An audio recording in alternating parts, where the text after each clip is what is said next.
questions. So, all right, so these questions are based on the movie Expelled, as well as the documentary Through the Wormhole. How did we get here? All right, so the premise of the movie Expelled. What's intelligent design and the explanation for this view? According to the movie Expelled, what is the theories as to the origins of life? And then Through the Wormhole, how do we get here? What are the actual scientific theories regarding life? And so what's the competing view to the intelligent design and the justification for this view? All right, so what is the premise of the movie Expelled? Darwinism, and think that the world is, made on intelligent design. Okay, so Flora, what's intelligent design? It's like, I wrote it on here, like creationism, religious, where is it? Creationism, or I don't know, I can't find my notes. Oh, that's fine. Intelligent design. All right, guys. The question is one of life, the origins of life. Okay, so the question is, where do we get life from? The movie is about, Expelled is about scientists, and mostly biologists in this case, losing their jobs. And the reason why these people are losing their jobs is all of a sudden these people are not necessarily religious, and most of them are not. All of a sudden they're seeing some kind of a design within the cellular structure, and they don't think that this could be explained through randomness. Okay, so here's what I'm talking about. Big Bang, current scientific theory is everything starts off with Big Bang. So what happens is the energy turns into matter. You get atoms. From atoms, you get molecules. From molecules, you get cells. And from cells, you become you, I become me, and we have this discussion. So here's the question. This is the biggest question, one of the biggest questions in science. When you go from chemistry, from molecules into cells, into something that's living and conscious, where does life come from? Where does the consciousness come from? All right. I mean, the science explains the process from Big Bang to cells forming, but all of a sudden, when you have cells, it looks like it's a highly organized structure. And out of those cells, you end up getting this consciousness, the awareness. All right. So what makes you you is the fact that you do have a distinct consciousness, the awareness. So where do you get your awareness from? So this is actually a scientific question. And when these people are, the biologists in particular, so we will take a look at it from a biology perspective and then address it from a physics perspective. There's a bigger picture here, which is actually fascinating. The picture that we will be focusing on for the next 10 minutes or so. All right, so from a time travel perspective, time needs to be a continuum, obviously, which is proven time and time again. Space-time continuum needs to be curved so we can take shortcuts. And then you need to have alternate timelines so that the time travel paradoxes are overcome. And there's supporting evidence. So we got the Andrew Cleveland's vibrating and non-vibrating patterns. We're also seeing the Bose-Einstein condensate. All right, those are the supporting evidence. Regarding the universe, the biggest mystery of the universe is where life comes from. All right, so how does energy turn into matter, and how does matter attain consciousness, so that we can have this discussion? So the question of life. All right, so when the biologists are looking at the structure of cells, here's what these guys are saying.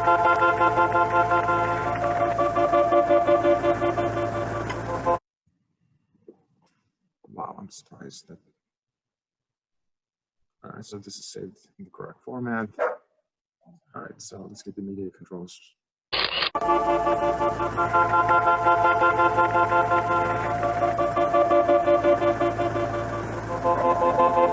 Humans are made up of about 70 million cells. Boyce Ransberger, science writer turned biologist, has become obsessed with investigating the wonders of a cell. The entire human body is made out of cells, or the things that cells have made, such as bone. Skin is made of cells. Your heart is made of cells. The muscles that operate the body so that you can move, these things are all made of cells, including the brain itself, which sends electrical signals around from one cell to the other so that we can think. All these different kinds of cells work fundamentally the same way. When you look inside the cell, you see the same kinds of structure.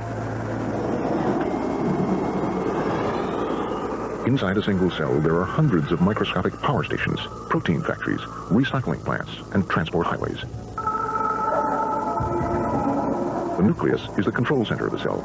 It contains DNA, the blueprint of life, that tells a cell how to assemble its infrastructure. The outer wall of the cell allows it to take in the raw materials it needs to stay alive.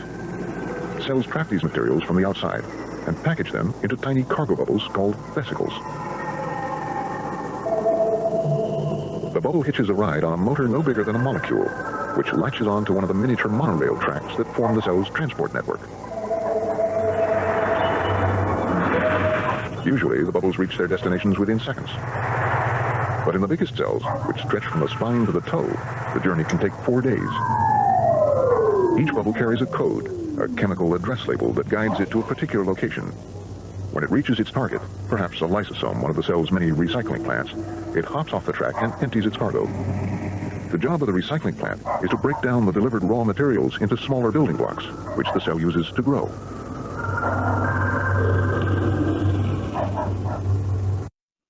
Okay, so when you're watching this, what does that look like? It looks like it's a really well-designed, engineered structure, right? It doesn't look like this happened by chance, and it doesn't look like this happened randomly. And so this is what the biologists are noticing, and they're looking at it, they are saying, oh, wait a minute, this doesn't look like this just happened randomly. It looks like it's extremely well-designed, it's engineered. So which implies that there's some kind of an intelligent designer behind the idea. So that's the biology perspective of it. So the physics perspective of it, there's something called second law of thermodynamics, according to which the heat flows from hot to cold. That's what it means. That's the simple way of doing it. But every time the heat flows from hot to cold, what happens is the entropy of the universe increases. So which means that the universe becomes more and more disordered. The universe tends towards disorder. When you don't take care of stuff, everything goes to shit. That's what it means. Left alone, the universe does not organize itself. Left alone, all of a sudden your laundry does not make itself. Left alone, all of a sudden the house does not become vacuum. Left alone, all of a sudden your garden does not look like heaven. All right, that's what it means. All right, if you want to make things look nice, you have to work at it.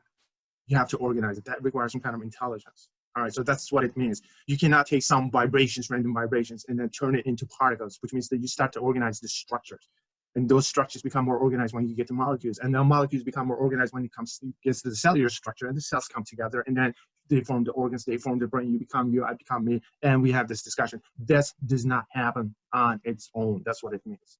This implies that there's some kind of a designer, a supernatural being, some kind of a grand engineer behind us. All right, from a biology perspective as well as a physics perspective, this is what you have in essence. And that's not it. If you're a physicist, it gets a little bit more complicated in a really interesting sort of way. For the universe to form, when the atoms form, we hit on the idea yesterday. There are 20 plus constants in the universe. They have to be finely tuned in order to create the universe where we live in. 20 plus numbers. And these numbers can be tuned. They could be picked randomly, infinitely many ways. You see, our universe is kind of like a finely tuned machine.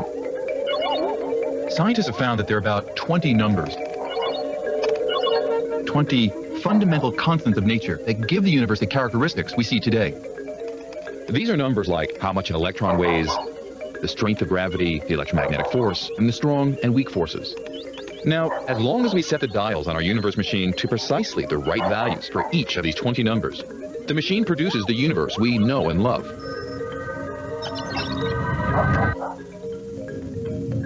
But if we change the numbers by adjusting the settings on this machine even a little bit, the consequences are dramatic. For example, if I increase the strength of the electromagnetic force, atoms repel one another more strongly, so the nuclear furnaces that make stars shine break down.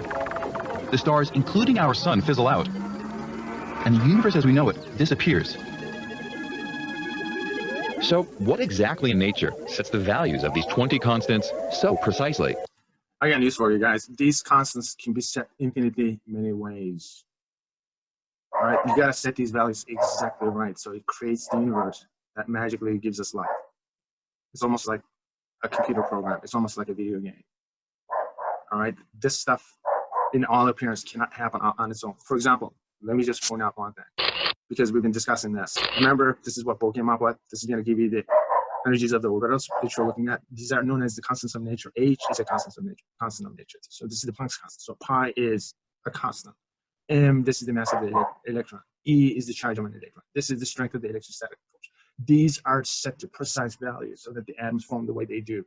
Imagine that if I were to change H just by one digit, light cannot be absorbed. Any color, no color would be absorbed by this atom. All right, so you will get absolutely no reflection from this material. You will not be able to see the stuff made up of these atoms if I were to change H just a little bit. If I were to change H, you would not feel the gravity from this atom. You would not feel its electrostatic force from this atom. So the only thing you have to do is literally H can be set infinitely many ways, creating infinitely many universes that you cannot detect. Universe within universe, universe within universe. That's what it means. All right, so that's the meaning of it. So that's one interpretation. According to this interpretation, the universe requires a supernatural being. A supernatural being is the one which is responsible for the design of this universe. So this is known as an intelligent design. That's one way of looking at it. So the life comes about because this is more like a computer simulation. and there's a grand programmer, the intelligent designer, which is responsible for the universe. That's one way of looking at it. The second way of looking at it, these 20 plus constants can be said infinitely many ways, generating infinitely many universes. We happen to be living in the one that has life. All right, we happen to be living in the universe that has the right combinations of these constants that lead to the laws of physics. And out of these laws of physics, though we don't quite understand exactly how this happens, eventually we have life. All right, so which is the parallel universes there. These are the two competing theories. One of them is intelligent design. This is the only universe. If this is the only universe, the only way the life comes about, and we don't exactly know what causes life at this point, is by intelligent design, which means that there is a creator, there's a grand being, there's a godlike being responsible for the creation of the universe. All right, you cannot dismiss this. If this is the only universe, that's the only way this universe makes sense.